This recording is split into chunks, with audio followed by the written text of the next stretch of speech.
করে চিঠি লিখলেন। কি লিখলেন? সেই সময় তার মোবাইল ছিল না। মোবাইল ছিল? আব্রাহার কাছে ছোট্ট একটি চিঠি লিখলেন। ও আব্রাহা, আল্লাহর কসম খেয়ে বলি, ও আব্রাহা, আমি তোমার ইয়ামেনের দেশকে আমি ধ্বংস করে দেব। ইয়ামেনের মাটি আমি রাখবো না, আমি ইয়ামেনকে ধ্বংস করে দেব। তোমার শহরকে আমি চূর্ণ বিচূর্ণ করে দেব, আমি তোমার শহরকে রাখবো না। এবং আমি তোমার মাথার টিকি কেটে আনবো, তোমার চুল আমি কেটে আনবো। ও আব্রাহা, আমি তোমার মাথার চুল কেটে আনবো এবং ইয়ামেনের মাটি আমি ঠিক রাখবো না, ইয়ামেনকে আমি ধ্বংস করে ফেলবো।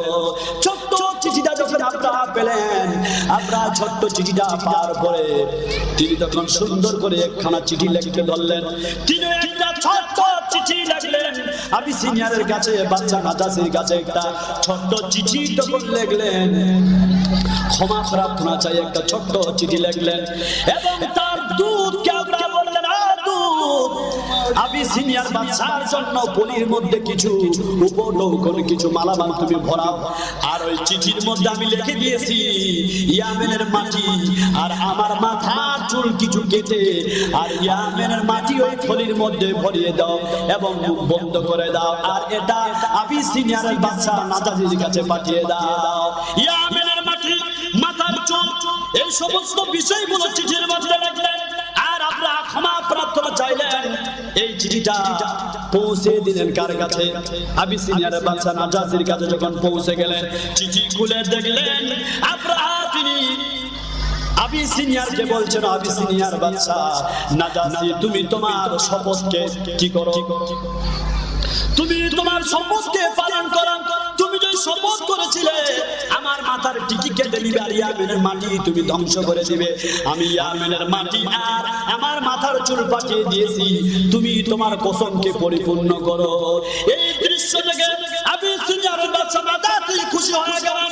কি হয়ে গেলেন? খুশি হয়ে গেলেন, আনন্দে বাগবাগ হয়ে গেলেন। তিনি যখন খুশি হয়ে গেলেন, আবার তখন আব্রাহা একটা ছোট্ট চিঠি লিখলেন। আব্রাহা আবার একটা ছোট্ট চিঠি লিখলেন। ওই চিঠির মধ্যে লিখলেন, ও বাদশা নাজাসি, আমি তোমার জন্য ইয়ামেনে এমন একটি গির্জা তৈরি করব যে গির্জা ইতিপূর্বে পৃথিবীতে তৈরি হয় নাই। কে বলছেন? আব্রাহা বলছে, আমি এমন একটি তোমার জন্য গির্জা তৈরি করবো যে গির্জা ইতিপূর্বে তৈরি হয়নি। এত লম্বা, এত শক্তিশালী একটি গির্জা তিনি তৈরি করবেন। গির্জা খ্রিস্টানদের, গির্জা খ্রিস্টানদের। তিনি আব্রাহা বললেন, আমি তোমার জন্য একটি বড় গির্জা তৈরি করে দেব। তিনি তখন একটি বড় গির্জা নির্মাণ করলেন। সেই গির্জার নাম আরবরা, সেই গির্জার নাম আরবরা দিলেন কালিস। কি নাম দিয়েছিলেন? কালিস। নাম কি? কালিস। মানে ওই গির্জার দিকে তাকালে টুপি মাথা থেকে খুলে পড়ে যেত, টুপি খুলে পড়ে যেত। সেজন্য আরবরা তার নাম দিয়েছিলেন কালিস, টুপি পড়ে যাওয়ার গির্জা। টুপি পড়ে যাওয়ার গির্জা। এত উঁচু গির্জা বানিয়েছিল, গির্জার দিকে তাকালে আর টুপির জায়গায় থাকতো না, টুপি খুলে মাটিতে পড়ে যেত। সেজন্য আরবরা তার নাম দিয়েছিলেন কালিস। এমন একটি গির্জা তিনি তৈরি করলেন। গির্জা তৈরি করার পর আব্রাহা ঘোষণা করে দিল যে আর কেউ তোমরা মক্কাতে কেউ তোমরা হজ করতে যাবে না, এখন তোমরা হজ করবে এই গির্জার মধ্যে এসে, আর তোমরা কাবা ঘরে হজ করতে যাবে না। বলি ইন্না লিল্লাহ। বলেন তো, এটা যদি ঘোষণা হয়, ও বাংলাদেশের মুসলমান, তোমরা আর কেউ কাবা ঘরে হজ করতে যাইতে পারবে না, এখন তোমরা ঢাকায় মুকাররম মসজিদে গিয়ে তোমরা যাই হজ করবে। মানতে রাজি আছে? মানতে রাজি আছে? আমাদের হজের কেন্দ্র কোথায়? মক্কায়। কোথায়? মুসলমানের কেন্দ্র কোথায়? আব্রাহা বলল, শোনো, তোমরা সবাই আর মক্কায় হজ করতে যাবে না, তোমরা এখন হজ করবে কোথায়? গির্জায় এসে হজ করবে। আরবরা ক্ষিপ্ত হয়ে গেল, কুরাইশ বংশের মানুষেরা ক্ষিপ্ত হয়ে গেল, রাগান্বিত হয়ে গেল। আশ্চর্য ব্যাপার, আব্রাহা কি বলছেন?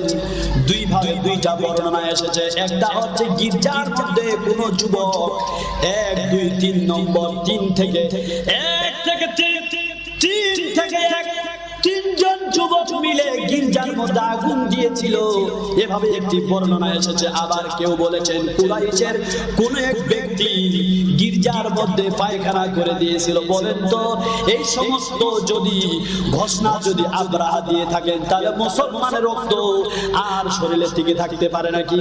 টিকে থাকতে পারে? মুসলমানের রক্ত তো টকবক। আব্বা কি করব? গির্জার অস্তিত্ব কিনারা লাগলেন না, গির্জার মধ্যে পায়খানা করে দিলেন। যখন পরীরা পরের দিন উঠে দেখলেন আশ্চর্য ব্যাপার, গির্জার অবস্থা খারাপ হয়ে গেছে, গির্জার মধ্যে পায়খানা করে দিছে। এই খবর যখন বাদশা আব্রাহার কাছে চলে গেলেন, বলেন তো আব্রাহার মাথা ঠিক থাকবে নাকি? ঠিক থাকবে? যেমন মুসলমানের ঈমান ঠিক ছিল না, ধৈর্য ঠিক ছিল না, যখন আব্রাহা ঘোষণা করে দিল শোনো তোমরা আজ থেকে মক্কায় হজ করবে না, তোমরা হজ করতে আসবে গির্জায়। বলেন তো আর কারো মসজিদ তো ঠিক থাকতে পারে নাকি? ঠিক থাকতে পারে? ঠিক থাকতে পারে না। এরপরে যখন গির্জার মধ্যে পায়খানা করে দিয়েছে, তখন আব্রাহা ঠিক না, আব্রাহা তেজ উঠে গেল, রাগান্বিত হয়ে গেল। রাগান্বিত হয়ে গেল আব্রাহা